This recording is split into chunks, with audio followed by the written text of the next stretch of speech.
Palavra Final, com Alexandre Garcia. Bom, primeiro assunto, o presidente do Supremo, aceitando uma ação da Defensoria Pública de São Paulo, cometeu um pleonasmo. Ele mandou instalar câmeras individuais, pessoais, nos agentes da PM, nos soldados da PM de São Paulo.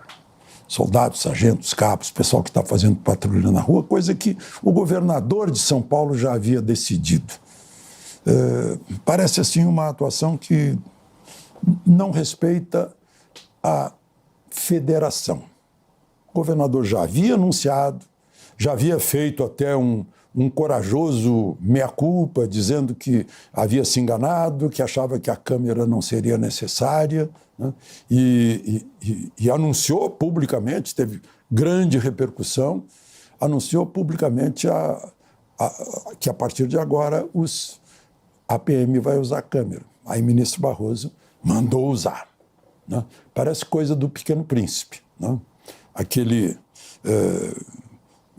Aquele episódio em que, para não ser contrariado, né, tinha que dizer: o sol amanhã vai nascer às 6h55, mas antes consulta os astrônomos, a astronomia, a meteorologia. Né? Mais ou menos isso. Parece que há uma vontade muito grande do Supremo de assumir um papel de ativismo político. Expresso isso, inclusive, pelo ministro Barroso.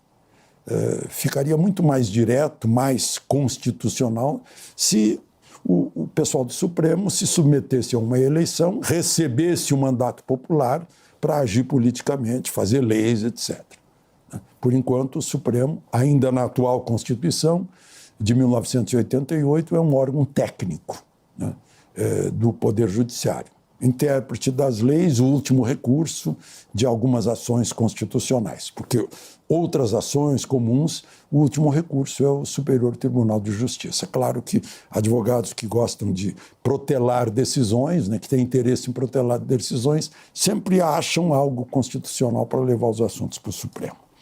Bom, outro assunto hoje é dia em que sai a pesquisa do Banco Central no Boletim Focus, com as previsões do mercado a respeito da economia e das finanças do Brasil. Nas finanças, está mostrando aí que a inflação continua disparada, continua saindo da meta. A meta era 4,5% ao ano e a previsão já está em 4,84%. Certamente as pessoas que frequentam supermercados já perceberam que está muito além disso. Como nos cortes de carne, por exemplo. A famosa picanha está cada vez mais distante dos alvos da promessa do presidente Lula, né? Está cada vez mais fora do alcance do povo em geral, a famosa picanha. A outra previsão é de PIB. O PIB está em 3,39%, a previsão para este ano. Se a gente for comparar PIB e inflação, vai ver que a desvalorização do dinheiro está maior do que a valorização da riqueza nacional, de tudo que se produz no país, produz, vende e tem poder de valorização. Só para a gente lembrar, o dólar hoje está pertinho já de 6,10, ou seja, está em 6,09. Está pertinho de 6,1. Né? O que é isso? Uma é a desconfiança. Desconfiança já não é mais desconfiança, né? Temores dos investidores estrangeiros. A outra é a descrença nesses tais cortes que o governo proclama como propaganda. Né? E, finalmente, a insegurança. Insegurança financeira, insegurança em relação aos juros, que a gente vê que vão subir uma vez que a dívida pública está subindo, e o governo precisa cada vez pagar mais para ter possibilidade de venda de seus papéis. Eu estava vendo aqui no orçamento do ano que vem, nós vamos pagar, está previsto pagar 480 bilhões de juros da dívida pública, um crescimento em juros de 10%. Ou seja, um crescimento que é mais do que o dobro da inflação. Queria falar de algumas coisas fora do nosso país, começar pelo nosso vizinho do Sul. Milei está com um índice de aprovação que nenhum dos presidentes anteriores teve no primeiro ano, 56%. Por quê? Porque ele está fazendo aquilo que o eleitor dele imaginava, né? Ele está saneando as contas públicas com... Olha, eu trabalhei na Argentina há 3 anos. Para mim seria uma utopia sanear as contas públicas de um país que já estava minado, viciado com o populismo peronista. E Milei está conseguindo isso, né? No estilo dele está conseguindo isso. E outra, uma questão de política externa, de poder, de projeção da Argentina, que já teve o Porto de Buenos Aires, já foi rival do Porto de Nova York. O Buenos Aires teve metrô lá no início do século passado, graças a um presidente que, na metade do século anterior, o Sarmiento, Domingo Faustino Sarmiento, mandou os professores para a Europa e Estados Unidos para se reciclarem.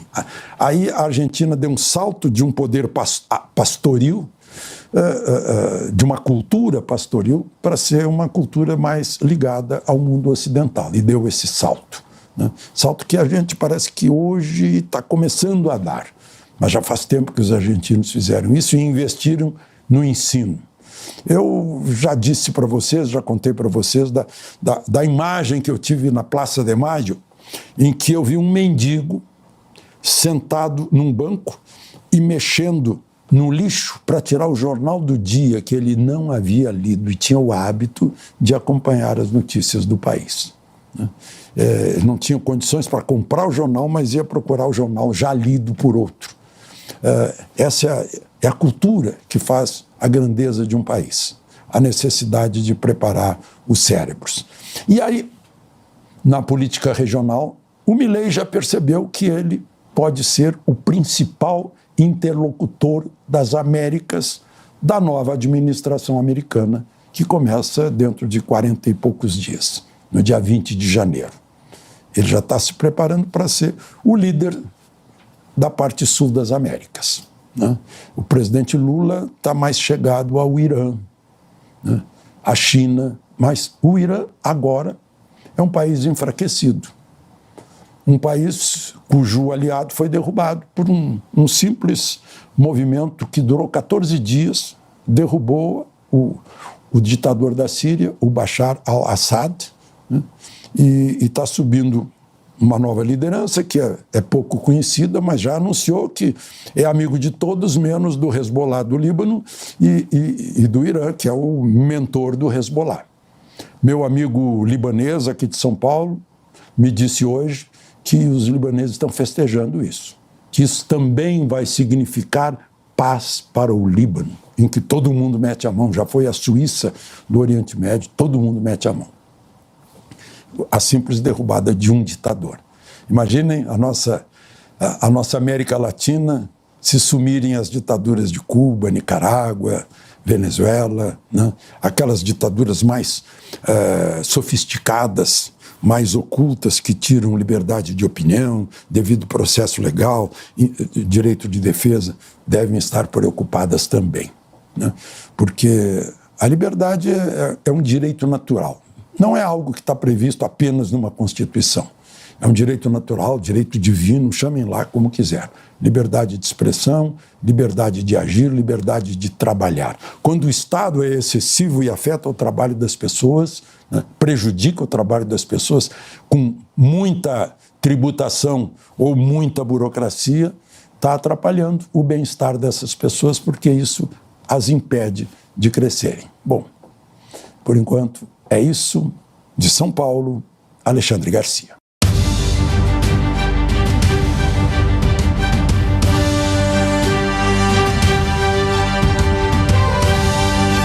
A palavra final com Alexandre Garcia.